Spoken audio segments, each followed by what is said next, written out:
پچھلے کچھ دنوں میں ہم سب اکانومی کی وجہ سے بہت ہی ہمیں بہت فکر ہے اس چیز کی، اور یہ ایک بہت لمبی بحث ہے کہ اس کا اصل مسئلہ کیا ہے. کیا پولیٹیکل انسٹیبلٹی کی وجہ سے ہمارا اکانومی کے مسئلہ سالو نہیں ہو رہا؟ لیکن میں تھوڑے سے نمبرز آپ کے سامنے رکھنا چاہوں گا.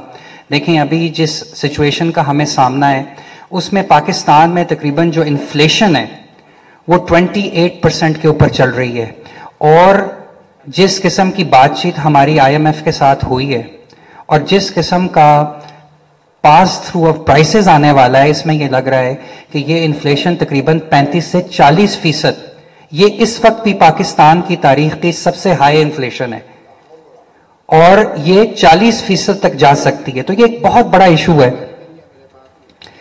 ایک بہت بڑے اکانومسٹ ہیں ڈاکٹر حفیظ پاشا، انہوں نے کیلکولیٹ کیا ہے کہ اس انفلیشن کی وجہ سے مزید 2 کروڑ لوگ خط غربت سے نیچے دھکیلے جائیں گے. یہ بہت بڑا سوشل کرائسس ہے پاکستان کے لیے. جہاں تک رہا سوال اکنامک گروتھ کا، پاکستان کے economic growth numbers are not very good. 2% سے کم کی اکنامک گروتھ پاکستان مینیج کر پائے گا، اور جب پاکستان میں اکنامک گروتھ نہیں ہوتی تو وہاں پہ پھر جاب کریشن نہیں ہوتی، جو کہ ایک بہت بڑا مسئلہ ہے ہم سب کے لیے.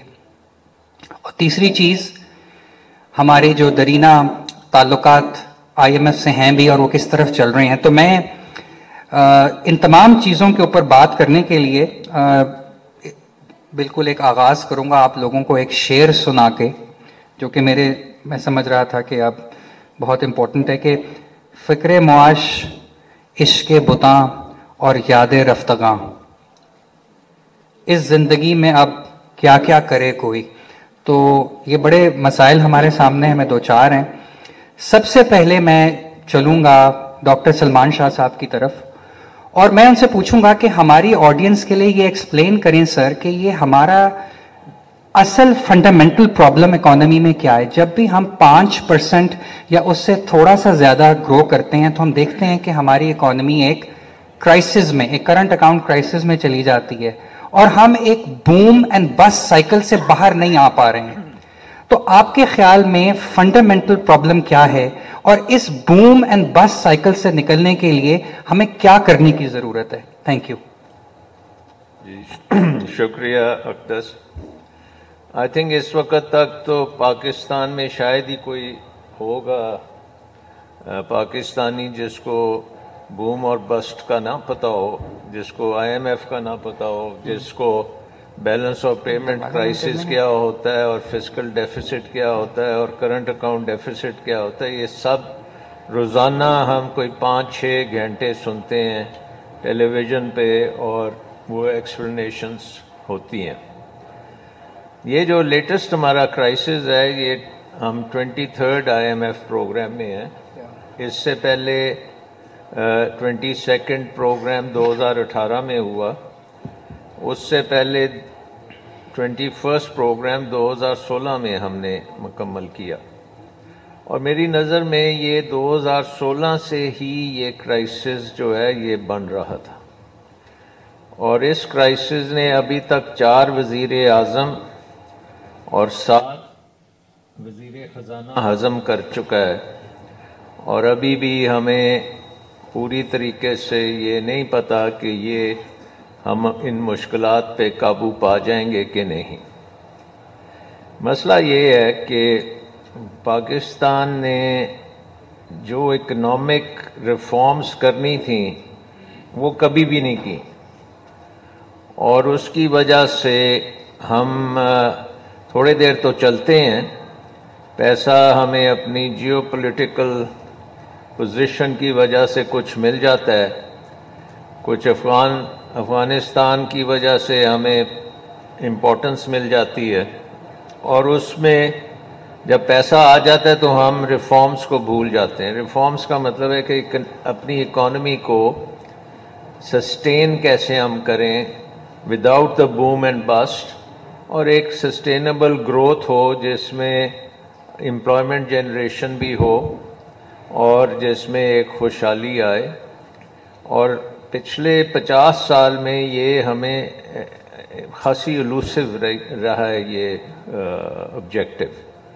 اس 50 سال میں تو کم از کم ہم نے 30 سال افغانستان کی جنگ میں حصہ لیا. 10 سال آپ کہہ سکتے ہیں کہ ان کی جو جہاد افغانستان تھا, اور اس کے بعد 20 سال وار آن ٹیرر, اور وہ وار آن ٹیرر اب دوبارہ سے سر اٹھا رہی ہے.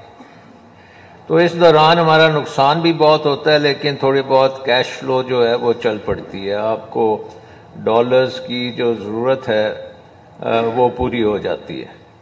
اور ڈالرز ہمیں اس لیے چاہیے کیونکہ ہماری اکانومی جو ہے یہ بڑی انورڈ لکنگ اکانومی ہے, یعنی کہ یہ ہماری اکانومی دنیا سے کنیکٹڈ نہیں ہے. ہم ساری کی ساری جو پروڈکشن کرتے ہیں مور اور لیس خود کھا جاتے ہیں, سیلف کنزمپشن کرتے ہیں, بلکہ وہ پروڈکشن کے علاوہ جو ہم امپورٹ کرتے ہیں وہ بھی ہم کھا جاتے ہیں.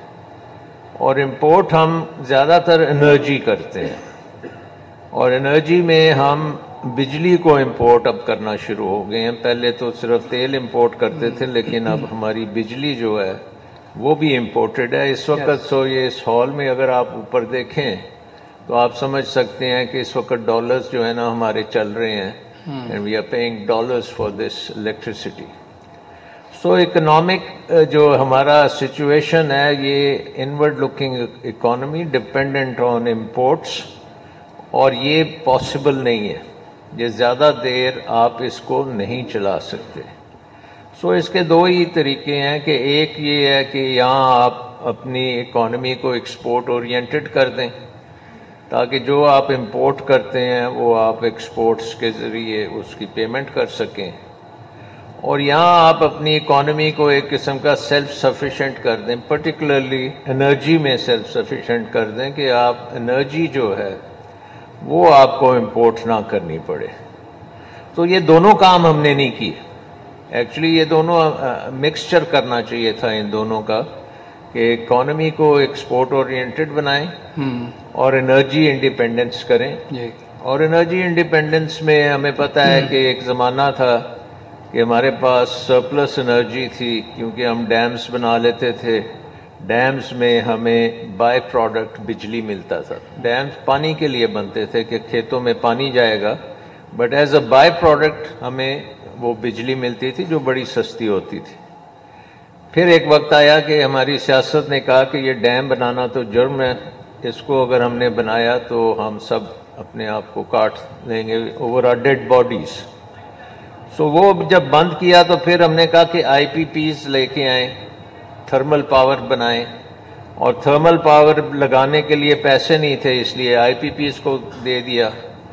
اب آئی پی پیز پاکستان میں آنے کو اتنا تیار نہیں تھے, تو آپ نے کہا کہ ایسی قیمت دو کہ یہ ریفیوز نہ کر سکے, اور وہ قیمت دو اور اس میں پھر اپنا بھی کوئی حصہ تھوڑا بہت رکھ لو تاکہ کام چلتا رہے.